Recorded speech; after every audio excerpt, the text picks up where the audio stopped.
Salut tout le monde, j'espère que vous allez bien, moi ça va. Alors en cette nouvelle année 2020, je vous souhaite le meilleur, tous mes voeux et que tous vos projets se réalisent, c'est le plus important. Ceci étant dit, on va passer à la vidéo. Aujourd'hui c'est une vidéo un peu spéciale, on va dire, elle ne sera pas comme d'habitude, j'ai pris l'habitude de vous faire des petits alertes transferts.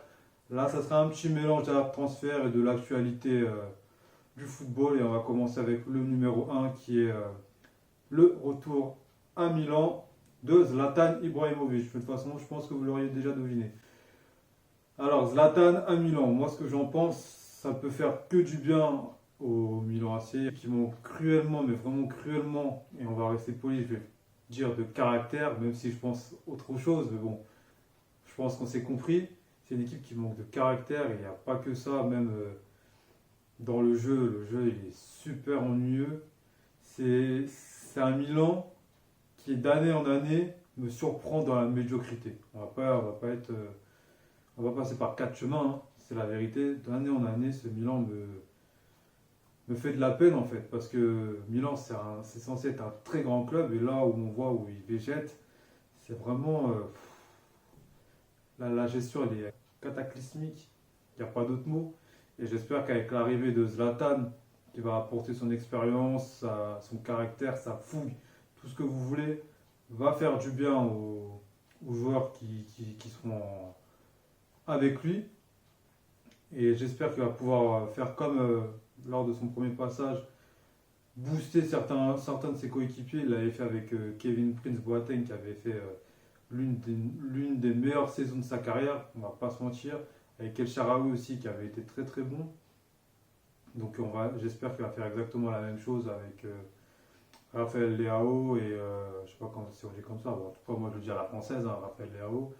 Et pourquoi pas relancer Kananoglou, qui n'est que l'ombre du joueur qu'on a connu par le passé. Et Sousso, je pense pas qu'il va rester, normalement il devrait être vendu.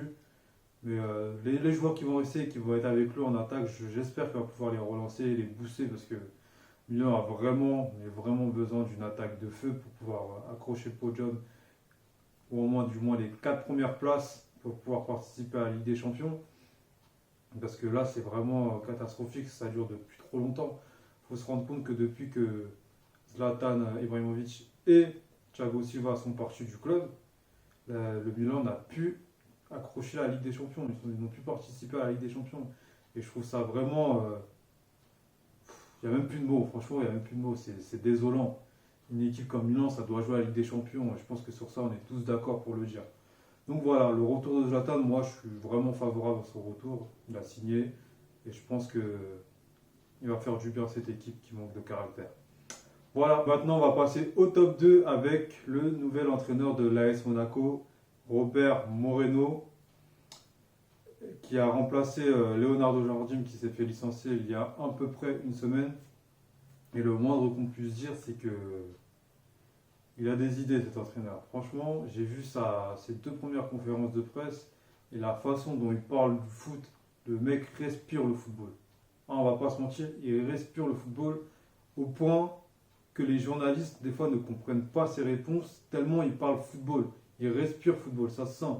Et j'espère que les idées qu'il nous a dit, enfin qu'il nous a transmis en conférence de presse, va se voir sur le terrain parce que j'ai l'impression que c'est un coach qui est pointueux sur les petits détails comme peut l'être Guardiola ou Jürgen Klopp. Donc pour moi, je pense que ça va être une bonne pioche, mais on émet quand même des réserves puisque on n'a pas encore vu un seul match de Moreno avec l'AS Monaco. On sait qu'il a été le sélectionneur de l'Espagne, il n'y a eu aucune défaite, de nul pour cette victoire.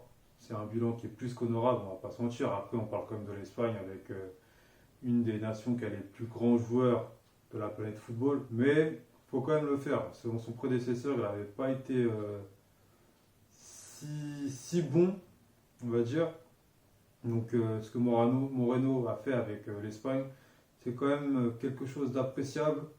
Et on va voir s'il va avoir la même réussite avec l'AS Monaco. En tout cas, moi, je suis impatient de voir le premier match pour voir un semblant de ce que l'équipe pourrait donner, parce qu'en une semaine, c'est compliqué de donner une identité à une équipe. Mais je pense que sur un moyen terme, d'ici, allez, sur du court terme même, d'ici un mois et demi, on pourra voir déjà la patte Moreno. Voilà, voilà. Dites-moi ce que vous en pensez de ce recrutement, enfin de cette intronisation plutôt, de Moreno à la tête de l'AS Monaco. Dites-moi, j'attends vos réponses dans les commentaires, il n'y a pas de souci. Ensuite, on passe au top 3. Et le top 3, c'est Liverpool dans la globalité. On va parler de Liverpool parce que là, ce qu'ils sont en train de faire, c'est quelque chose d'énorme. On ne se rend pas compte encore aujourd'hui, mais c'est vraiment quelque chose d'énorme. Il faut se rendre compte que Liverpool, depuis la saison dernière, n'ont pas perdu un seul match. Oui, en championnat, enfin en première ligue, depuis la saison dernière, ils n'ont pas perdu un seul match. Et ça, pour moi, c'est quelque chose de grand. Vraiment de grand parce que tenir comme ça sur la durée, c'est quelque chose qui est super difficile. Et se dire qu'on est déjà à plus de la moitié du championnat, parce que là, je ne sais plus à quelle journée on doit être à la 21e ou 22e, un truc du genre. Et ne pas avoir encore eu une seule défaite dans le championnat d'Angleterre, c'est quelque chose de fort que seul Arsenal avait réussi à faire et ça remonte déjà à plus de 10 ans.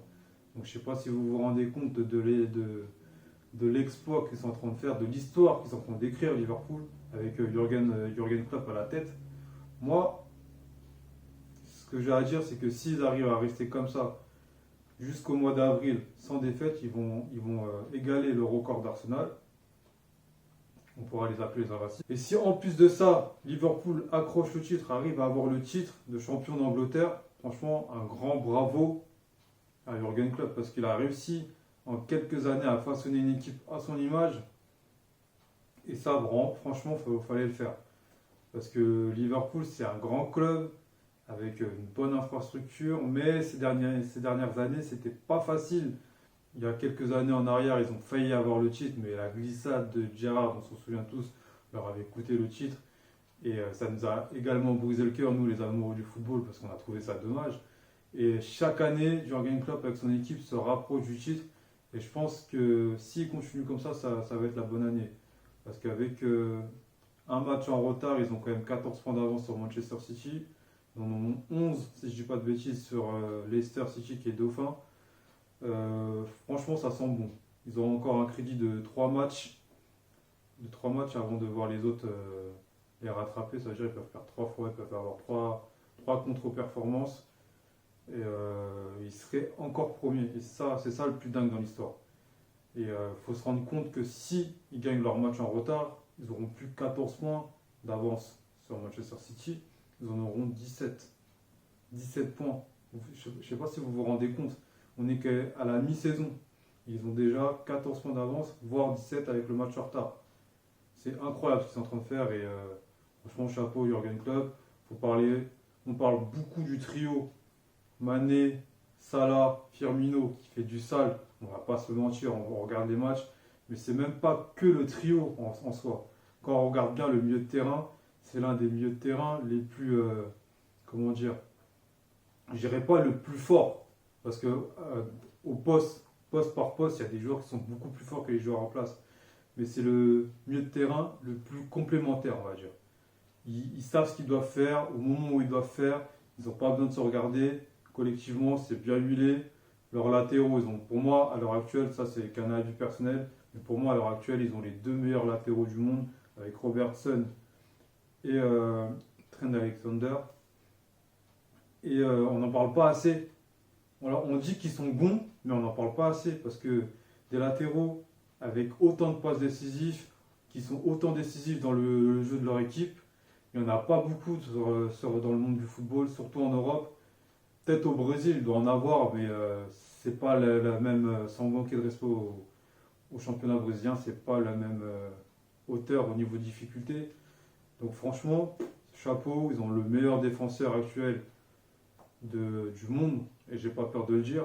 Virgil van Dijk, meilleur défenseur du monde actuellement. Il y a Joe Gomez qui est en train de monter en puissance. Ils ont le meilleur gardien du monde actuellement,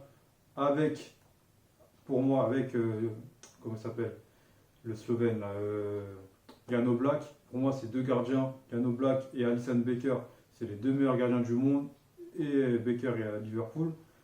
Franchement, il n'y a rien à dire sur ces équipes, que ce soit individuel ou collectivement. elle est au-dessus du lot. Elle a une force de caractère qui est incroyable parce que quand on voit qu'ils ont des difficultés pendant les matchs, ils arrivent toujours à s'en sortir, à marquer ce petit but qui fera la différence. Non, pour moi, cette année, je pense que c'est vraiment l'année de Liverpool.